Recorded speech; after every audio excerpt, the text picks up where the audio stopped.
The MGB was probably always going to be a success. Classic sports car formula of front engine, rear drive and no roof in the middle. But no one could have predicted how successful, with a massive audience the world over, particularly in America. But because of that crucial American market changing its legislation in the mid-70s, it had to evolve. It did, and not in the way that MG or its enthusiasts would like. That legislation required the introduction of the infamous rubber bumpers and raised ride height. But the real question is the rubber bumper MGB as bad as everyone says it is? Well, we're going to take these two lovely examples of Roadsters for a drive today and find out.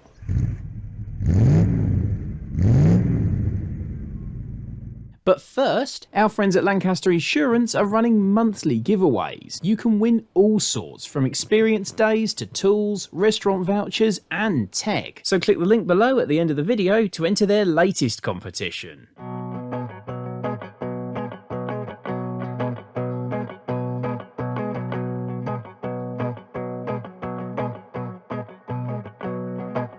So, Mr. Grover, MG, a company with an illustrious sports car history in the 40s and 50s and actually even pre-war, but they wanted a new sports car for the 1960s. The MGA had been quite a success in the export market. We covered that car before, brilliant car. They wanted to sort of revise and improve with a new car, and the logical name being MGB after the MGA. But this being MG, they weren't exactly swimming in cash, so they would predominantly be using the guts and the underpinnings of the MGA. Engineering-wise, quite a step up from its predecessor, wasn't it? Basically brought MG into the modern era, the MGB. Their first monocoque sports car, so the Z-type magnet was the first monocoque MG. And that brings a lot of benefits, particularly to a sports car, particularly to a convertible. Yes. Lower floor, a bit more space, you can be below the wind line so you're not being buffeted around. It makes it more rigid, so even on a Roadster you don't get the scuttle shake. I mean, we're driving here along a fairly humpy, bumpy country road, and yeah, there's very little scuttle shake. No, it's positively comfortable. It is. What they were aiming for with the MGB was a proper sports car. It would still be something that was as usable every day as a saloon car. So they looked at doing independent rear suspension, but they couldn't make it work on a cost basis because they wanted it to be affordable. That's always the thing with MGs. So they went for standard live axle leaf springs, but thin, long leaf springs, so it's quite a supple ride. So it does ride like a saloon car. But the key for me with the MGB is the way it's clothed. Don Hayter design, and it is gorgeous. It is. It looks almost Italian. You could stick a Maserati or an Alfa Romeo badge on this. Absolutely. And it looks beautiful, particularly in a really early example like this. So early and original, in fact, we haven't got seat belts. Yes. I love the design from every angle, the fins, and the way the chrome bumpers flow into it. It's just gorgeous, so well proportioned. I think even the people who don't embrace the MGB rarely have a bad thing to say about the looks of a chrome bumper one. And it wasn't just obviously the styling, it was, if anything, improved over the MGA and modernised. It still used the B series, but it had improved, hadn't it? It had grown to 1.8 litres. This particular car's got the overdrive fitted as well, so you can just flick that and the revs drop instantly. It's a more relaxed cruising machine. But when you do want to go for it, I mean, do you want to talk about the noise or the performance first? This is the classic B series. It's a straightforward push-on, all-iron, four-cylinder. It's like half an American V8. That's a very good way of putting it. I mean, there's an open road here. You'll forgive me for just booting. Go on. Oh, it just sounds magical. And it's not slow. No. I mean, in sort of later variants of Chrome Bumper MGB, you had as much as 95 horsepower, which is plenty for a car this small and light. It goes. I mean, that's 50 miles an hour. It encourages spirited driving. It's the classic thing. It's why the MGB, I think you and I are both rather fans of the B. It's an ordinary, accessible car at an accessible price. Drop a gear and you get that noise. It goes fast enough to feel exciting on a road like this. Lever arm dampers and a live axle aren't necessarily the recipe for a perfect handling sports car. But in theory, but the thing is, in practice, does it make any difference? Not really. Not really. The steering's nicely weighted. It's plenty sharp enough, even for a 60-year-old car. Yeah. Fling it into this corner. I'm not going to go really aggressive because this isn't my car, but fling it in, it grips. It feels great. Not wanting to get too sort of cliche with it, but it does exactly what I'm asking it to do. And it's chuckable, again, it's tossable. That's the thing with MGBs. They are a bit of a cliche. They are the default classic car, and you can't help talking cliches when you're driving them. But that is because they're sort of the definitive classic sports car package. You end up having talking cliches, and like most things that are cliches, they are both true and good. I love it. I think it looks gorgeous. I love the noise. I love the performance. I love the way it drives. And it's small wonder they sold hundreds of thousands of these cars the world over. The best-selling sports car in the world until the MX-5. They got the pricing and the image absolutely right, because yeah, it was affordable. You didn't need a lot of football pools win in order to get one. It was aspirational, yes. And that's the key to a sports car. It's enough of a step above a midget that you could look at one driving past with those gorgeous looks and go, yes. oh, one day, yes. one day. And still people do now, because this is still, despite everything, values are climbing, but the MGB is still an accessible classic sports car. You can still get a really good one for a 4-figure sum. Deserved success story the world over, particularly in America. They love the idea of a British sports car. The only trouble is that vital American market was quite tight on legislation, wasn't it? Yeah, safety and ethics was not Detroit's primary concern in the late 60s and early 70s. The tide began turning in the 70s. Let's see what happens when, if you want to continue selling well in America, you have to make some changes. Let's jump into Uncle Sam's MGB.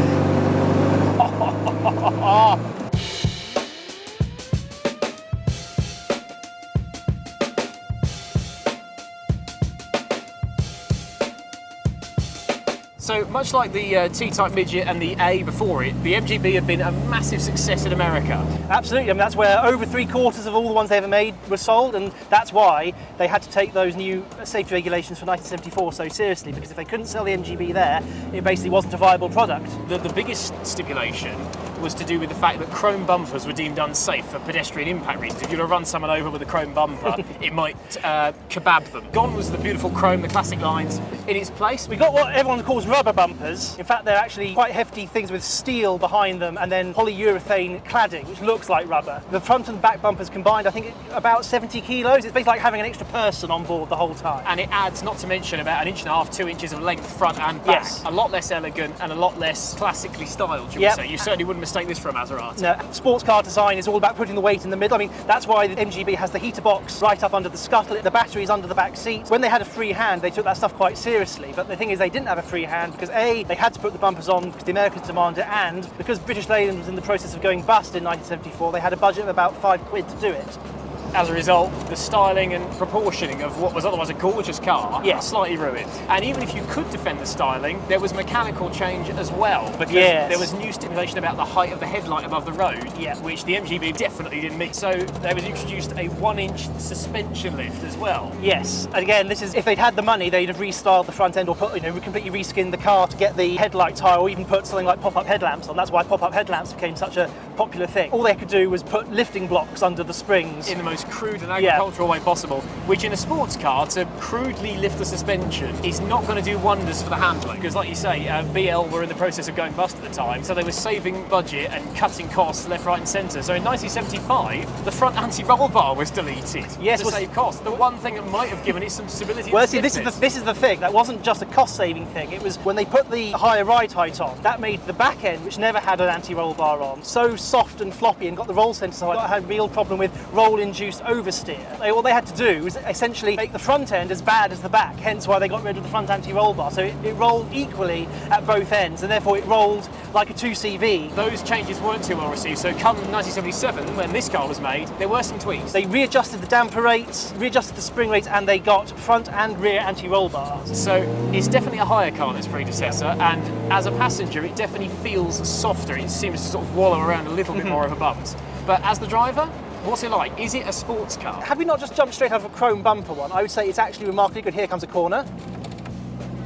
And it went around that in an entirely composed way. Didn't wallow around, no? Didn't all around. I said we are driving a post-77 one here. Chuck it in, bit of power, no feels drama. good. It felt really secure, and yeah, it's got the same steering as the chrome bumper one, that nice smooth, quite weighty rack and pinion. Feels really good. It did. I suspect if you were to take them both to the ragged edge, you would find that this one wasn't as good, but that's not what MGB's for. I mean, here we are. Winding road. Winding road, nice sunny day with the roof down. Let's face it, this is what most people buy a classic sports car for.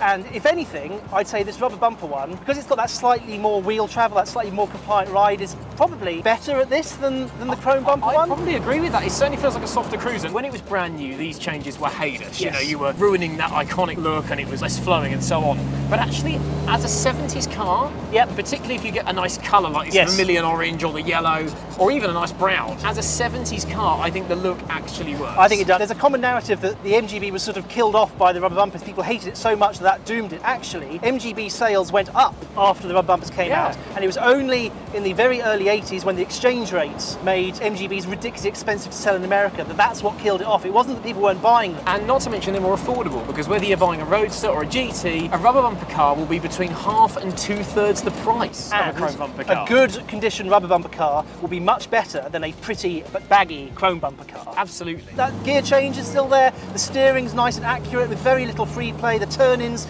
good enough. From inside, in some ways, it was improved too. I mean, you got new options for trim in the rubber bumper cars, like the deck chair and so on. So we should probably mention that this one has a decidedly non-standard interior. It's been clad very nicely in white leather. You even got speakers in the doors, that's standard with the later cars, which is a nice extra touch. More modern instruments, a slightly newer dash look. Yeah. There's no denying this is a generally more refined car in every sense of the word. And actually, even if the rubber bumper changes aren't for you, it's easily rectified. Yep. You can get kits to change them to chrome bumpers. The later ones had, electric fan, servo-assisted twin-circuit brakes and stuff, and you can keep that and put a chrome bumper suspension lowering conversion kit on it. This one's got an all-synchro gearbox, while that chrome bumper one had to double declutch into first and things. So you can really mix and match and have almost any MGB you want. That's possibly the conclusion of this video, is the rubber bumper MGB has got a charm of its own, I think, and I think they both deserve to exist as a classic sports car. Absolutely. But ultimately, the best MGB is your MGB. Whatever it is, whether you've got a nut and bolt original 62 car or you've got a very late 1980 like the LE, that's the best one. Yes. And if it doesn't exist, then go and build it. And I think that's sort of the point of the MGB. That's why it's so alluring and why it's so popular. It really is all things to all people, more so now than ever. Exactly. Which one would you take home? We'll have a chat about that, aren't we? Well, we're just running into RFH now, so let's go and do some deals. Thanks for watching. Don't forget to subscribe. We'll see you again soon.